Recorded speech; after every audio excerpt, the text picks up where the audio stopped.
è un grande giorno e dunque siamo qui per celebrarlo insieme e vogliamo celebrarlo attraverso anche l'amicizia e la forza delle giunte comunali che ci hanno aiutato, che sono quelle di Padova con Giordani e tutta la giunta. Grazie. La giunta di Vicenza che ci è stata accanto e anche Verona. Che effetto le fa vedere tutti questi bambini? Oh, emozionante, bellissimo. Calma col vino però, È bello. Ho detto prima, è emozionante. Quando me l'hanno detto che avevano vinto, io ero tranquillo, obiettivamente, perché ho sempre continuato a farlo. Però sapere che hanno vinto le mamme, non io, che hanno vinto loro i bambini e bambine.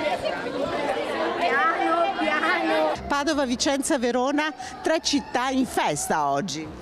Sì, è un momento veramente di gioia per le città, per i cittadini e le cittadine e soprattutto per le bambine e per i bambini, perché di loro diritti si parla oggi, di essere uguali fin dalla nascita, di avere la possibilità di avere 2 genitori che li riconoscono fin dalla nascita e quindi i comuni hanno fatto, alcuni comuni ci hanno creduto e soprattutto la Corte Costituzionale, quindi la Costituzione questa cosa l'ha fermata ieri e quindi è una giornata di festa, è una giornata appunto di buonsenso, di civiltà, di diritti che non tolgono a nessuno ma aggiungono ai bambini e alle bambine.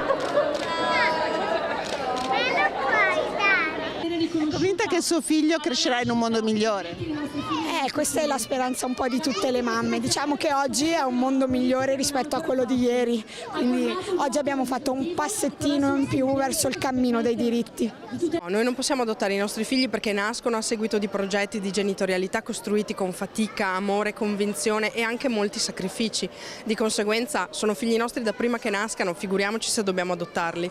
Ecco, tante lacrime, adesso però serve anche tante lacrime di gioia, adesso serve una legge.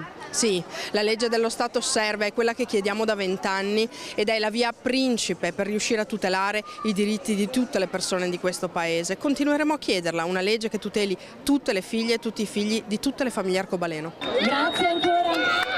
Viva